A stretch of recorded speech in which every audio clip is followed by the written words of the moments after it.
કાજલ હિન્દુસ્તાનીનો પાટીદાર સમાજની દીકરીને લઈને નિવેદનનો એક વિડીયો સોશિયલ મીડિયા ઉપર વાયરલ થઈ રહ્યો છે અને આ વિડીયો કહેવાઈ રહ્યું છે કે 9 મહિના જૂનો છે, જે હવે વાયરલ થયો છે અને જેના લીધે પાટીદાર સમાજ અત્યારે ગુસ્સામાં છે। કાજલ હિન્દુસ્તાની ઉપર એફઆઈઆર પણ રજીસ્ટર થઈ ગઈ છે।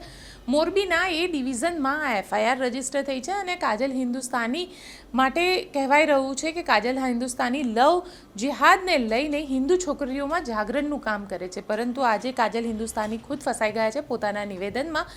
હવે કાજલ હિન્દુસ્તાનીનું એક સ્ટેટમેન્ટ સામે આવ્યું છે, તે પહેલાં જોઈ લઈએ કે તેમને ટ્વિટર ઉપર શું લખ્યું છે। કાજલ હિન્દુસ્તાનીએ હમણાં જ એક ટ્વીટ કરી છે અને ટ્વીટ કરતાં તેમને એ આખો જે કેસ એમના ઉપર કરવામાં આવ્યો છે તેને લઈને કાજલ હિન્દુસ્તાનીએ લખ્યું છે ट्विटर ऊपर, हमारी लव जिहाद के विरुद्ध है और जन जागरण का कार्यक्रम निरंतर चलता रहेगा।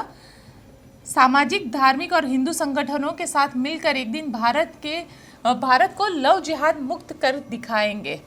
કાજલ હિન્દુસ્તાનીએ સાફ શબ્દોમાં લખ્યું છે કે લવ જિહાદની વિરુદ્ધમાં જનજાગૃતિનું જે અમે કામ કરી રહ્યા છીએ એ અમારું કામ નિરંતર ચાલતું રહેશે। સામાજિક, ધાર્મિક અને હિન્દુ સંગઠનો સાથે મળીને એક દિવસ ભારતને લવ જિહાદ મુક્ત કરીશું। કારણ કે પાટીદાર સમાજને લઈને જે વિડીયો વાયરલ થયો છે જેમાં પાટીદાર સમાજની દીકરીઓ માટે કાજલ હિન્દુસ્તાની કંઈક એવું બોલે છે જેના કારણે પાટીદાર સમાજ ઘણો ગુસ્સે ભરાયો છે અને કહેવાય છે કે જે કાજલ હિન્દુસ્તાની બોલ્યા છે તેમના કહેવા પ્રમાણે પાટીદાર સમાજની જે અમુક દીકરીઓ છે એ બોયફ્રેન્ડ સ્વેપિંગ કરે છે અને એ પણ મુસ્લિમ છોકરાને મળીને એને મોંઘી મોંઘી ગિફ્ટો પણ આપે છે। આને લઈને ગુસ્સો ભયંકર થઈ રહ્યો છે અને તેવામાં પછી કાજલ હિન્દુસ્તાની લખ્યું, કારણ કે હવે એ વિડીયો સોશિયલ મીડિયા ઉપર ભયંકર રીતે વાયરલ થઈ રહ્યો છે। પાટીદારો આને લઈને આક્રોશિત છે, પાટીદારો રિએક્શન આપી રહ્યા છે।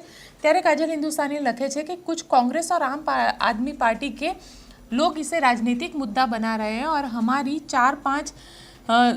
5-10 सेकंड की क्लिप को लेकर पटेल समाज को भ्रमित कर जातिवाद रूपी एजेंडा चला रहे हैं, मगर गुजरात का पटेल समाज इन 5-7 जातिवादी ठगों को अच्छी तरीके से पहचानता और समय आने पर जवाब भी देगा।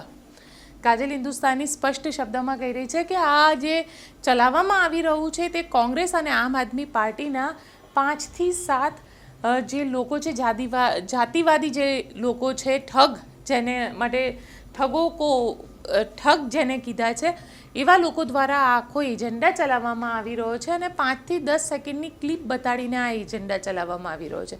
કાજલ હિન્દુસ્તાનીનો આ જે વિડીયો સોશિયલ મીડિયા ઉપર વાયરલ થઈ રહ્યો છે તેના પછી કાજલ હિન્દુસ્તાનીએ ફોન ઉપર તેની પ્રતિક્રિયા પણ આપી। આપણે પહેલા પ્રતિક્રિયાને સાંભળી લઈએ।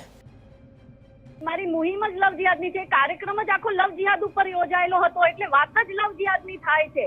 તો જે રિસન્ટ કેસ છે એ કેસ ઉપર જ બધું ડિસ્કશન થયું છે ત્યાં। હવે એને 5-10 સેકન્ડની કાઢીને એ લોકોના રોટલા શેકવા હોય તો એ લોકો શેકે। લવ જિહાદ ઉપર કાર્ય કાલે પણ થતા હતા, આજે પણ ભવિષ્યમાં પણ થશે અને એ તો પોલીસ પાસે રેકોર્ડ કરાવો તો ખબર પડે કે કોના લવ જિહાદના મેટર સૌથી વધારે આવે છે ગુજરાતમાં।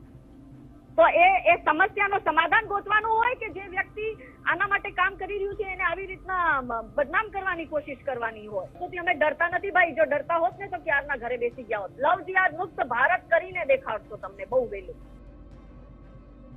સાફ છે કે કાજલ હિન્દુસ્તાની વિરુદ્ધ હવે મામલો રજીસ્ટર થઈ ચૂક્યો છે। આ સિવાય પણ પાટીદાર સમાજના લોકો જ્યાં જ્યાં અલગ અલગ જગ્યાએ અલગ અલગ શહેરોમાં વસી રહ્યા છે તે લોકો પણ કાજલ હિન્દુસ્તાનીની વિરુદ્ધમાં જે કમ્પ્લેન છે તે આપવા માટે તૈયારીઓ કરી રહ્યા છે અને કાજલ હિન્દુસ્તાનીની મુસીબત અહીંયા વધી શકે છે, કારણ કે આ પહેલાં ઉનાનો કેસ આપને યાદ હશે, ત્યાં પણ આ જ પ્રકારનું ભડકાઉ ભાષણ આપવાના કેસમાં કાજલ હિન્દુસ્તાનીને જેલની સલિયાના પાછળ જવું પડ્યું હતું અને હવે કાજલ હિન્દુસ્તાની વિરુદ્ધ પાટીદાર સમાજ આક્રોશિત છે અને પાટીદાર સમાજ જે રીતે અત્યારે કહી રહ્યો છે, જે રીતે કાજલ હિન્દુસ્તાનીની વિરુદ્ધમાં એફઆઈઆર રજીસ્ટર કરવામાં આવી છે તેનાથી અત્યારે નથી લાગતું કે આ મામલો જે છે તે શાંત થાય, કારણ કે કાજલ હિન્દુસ્તાની તો કહી રહ્યા છે કે હું હિન્દુ છું અને મારા નામમાં જ હિન્દુસ્તાની છે એટલે હિન્દુ રહેલો છે। તે આ પ્રકારનું કોઈને ભ્રમિત કરવાનું કામ ન કરી શકે, પરંતુ 5 થી 10 સેકન્ડની ક્લિપ બતાડીને લોકોને ભ્રમિત કરવામાં આવી રહ્યા છે। આ કાજલ હિન્દુસ્તાનીનો પક્ષ છે, પરંતુ પાટીદારો